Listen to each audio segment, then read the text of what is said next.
प्रदीप राय जी, पहले ही जो political opposition parties हैं वो तो इसमें खामियां निकाल ही रही थी, लेकिन अब जब कोर्ट में ये मामला आ गया है तो जाहिर तौर पे इस पर अब पूरी स्क्रूटनी होगी।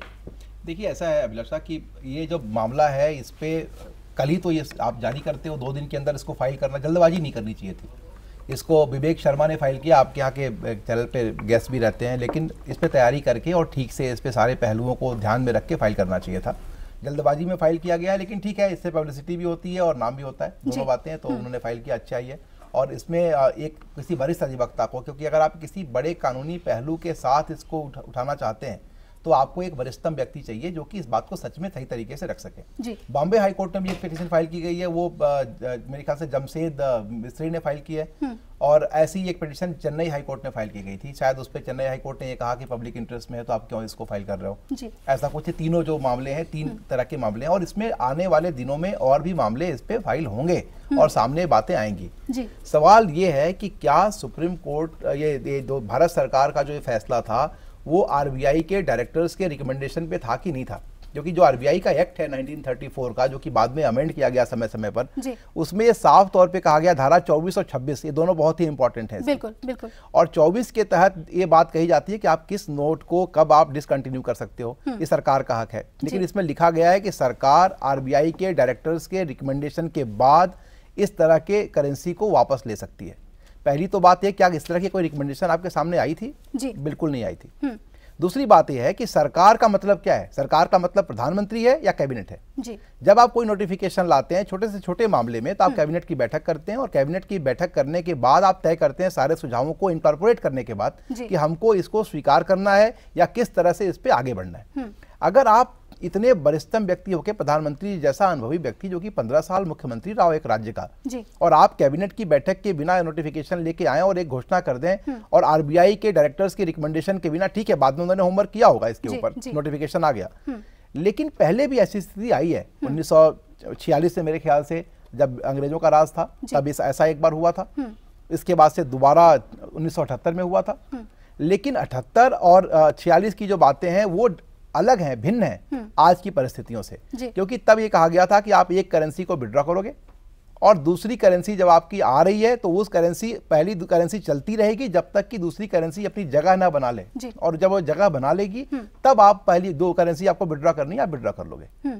ये सारी बातें एक तरह से कहीं ना कहीं जल्दबाजी में, हम लोग कल भी यही बात कर रहे थे कि नियत में कोई खोट नहीं हो सकता, नियत बहुत अच्छी है, लेकिन भाई आपकी नियत कैसी भी हो, नीति भी ऐसी ही बनाओ जो आपके नियत से मैच करे। अगर आपकी नियत बहुत अच्छी है और नीति ठीक नहीं हो, आज सुप्रीम कोर्ट के अंदर आप बैंक्स के बाहर आप कतारें देखिए कि हर तरह के लोग 4000 रुपए के लिए लाइन में लगे हुए थे, और आप हफ्ते भर में 10,000 से ऊपर विड्रॉ नहीं कर सकते।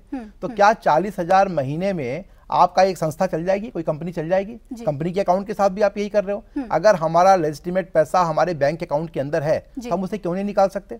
और जो गरीब से गरीब आदमी भी है जिसके हाथ में 500 रुपए, आप देखिए कैलाश हॉस्पिटल में एक मरीज की मौत हो गई क्योंकि उसके पास 500 रुपए के ही नोट थे। कई अस्पतालों ने एडमिट करने से मना कर दिया पेशेंट्स को। कई जगह लोग सोचते हैं कि सही मौका है, बिल बना दो, क्रेडिट कार्ड से पेमेंट करेगा ये। तो तरह तरह की समस्याएं हो रही हैं। मेरे ख्याल से प्रधानमंत्री जी जब इस भाषण अपना दे रहे थे उस समय उन्होंने इन पहलुओं को ध्यान में नहीं रखा कि ये जनता के सामने किस तरह की भविष्य में मुसीबतें आने वाली हैं। बिल्कुल। होता क्या है कि आप चाहते थे कि जल्दी से घोषणा आज कर दो ताकि लोग हक्के बक्के रह जाएं और एक अचानक सा फैसला हो जाए। अमेरिकी राष्ट्रपति का चुनाव फीका पड़ गया हिंदुस्तान के अंदर प्रधानमंत्री जी की इस घोषणा से। रेड की तरह उन्होंने इसे लिया, लेकिन ये भूल गए कि पैसे के बिना एक कदम भी चलना मुश्किल है और आम लोगों को इससे कितनी दिक्कत है। प्रदीप जी, मैं आपसे ये जानना चाहूंगी, आपने कहा कि पीएम क्या कैबिनेट को कॉन्फिडेंस में लेके उस प्रोसीजर के तहत ये फैसला लेते हैं या खुद एक इंडिविजुअल फैसला लेते हैं? उसमें ये टाइमिंग का बहुत बड़ा क्लॉज है, इस पर आप क्या कहना चाहेंगे? देखिए, प्रधानमंत्री वित्त मंत्री नहीं है, इस देश के पास एक वित्त मंत्री है और ये फैसला वित्त मंत्री का होना चाहिए था आरबीआई के रिकमेंडेशन के बाद। जी। प्रधानमंत्री ने अगर कोई फैसला लिया है, कैबिनेट की अध्यक्षता करते हैं प्रधानमंत्री, तो वो फैसला वो कैबिनेट में ही ले सकते थे, पहली बात है। दूसरी बात मैं कहता हूं कि प्रधानमंत्री जी को अगर कोई ऐसा फैसला लेना भी हो तो उस फैसले के लिए सबसे जरूरी है कि कम से कम सरकार के आपके जो स्तंभ हैं, जो सारे जो मंत्री हैं, उनके साथ विचार विमर्श तो करना ही चाहिए। अगर आप बिना विचार विमर्श के कोई फैसला करेंगे तो मैं नहीं कहूंगा कि मोहम्मद तुगलक जैसे उन्होंने व्यवहार किया है, जो सारी पिटीशन कर रही है तुगलकी फरमान है और ये है, मैं वो नहीं कहता।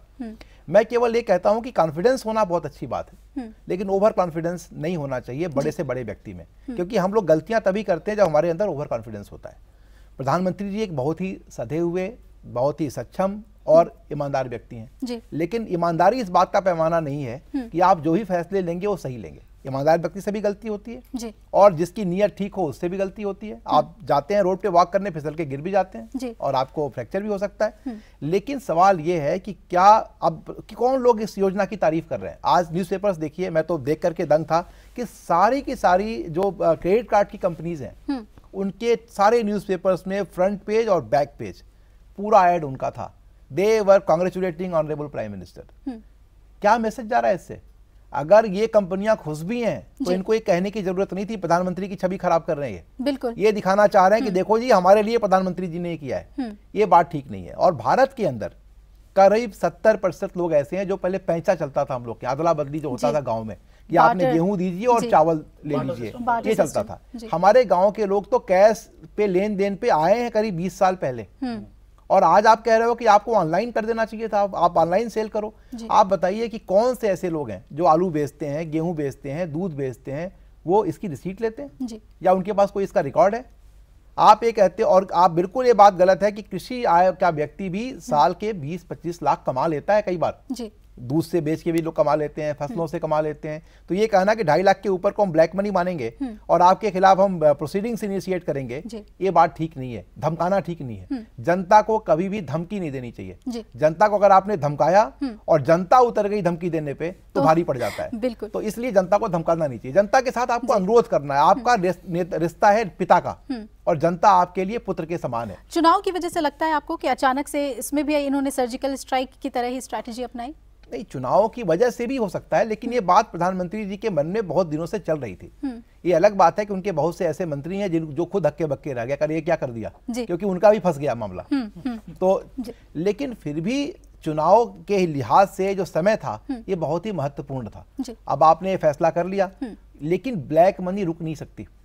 आप अगर ये चाहती और 2000 का नोट ले आने के बाद तो शायद 2000 का नोट एक बात है, 2000 बढ़ जाती है। आप ठीक है, आप आज से शुरू होगी 2000 की नोट, वो अलग बात है जी। मैं कह रहा हूं कि ब्लैक मनी और कैश मनी दोनों में फर्क है, फिर कह रहा हूं। लेकिन अगर किसी आदमी के पास अपना कैश है तो वो तो बैंक में डालेगा जी और उसको रखेगा, लेकिन गांव का आदमी बैंक को सेफ नहीं मानता। या आपके शादी ब्याह ग्वाले दूध के लिए पैसे नहीं दे रहे। आज आपके एडिटर इनपुट के मदर की डेथ हुई है राजेश के, और उनके पास 4000 रुपये नहीं है कि वो घर पे जाके बाकी सारे काम कर सके। आप सब लोगों ने मिलकर के हेल्प की, मुझे बड़ा आश्चर्य हुआ ये देख करके। ठीक है, ये चल जाता है आपस में, ये तो आपके चैनल की खबर है, बाहर की नहीं है, यही की बात है।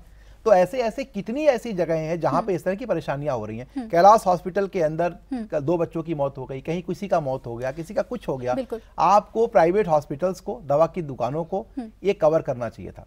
दूसरा, या तो आप ये करते, और नहीं तो जैसे आप विदेशों में सहायता भेजते हो वैसे ही सहायता भेजो।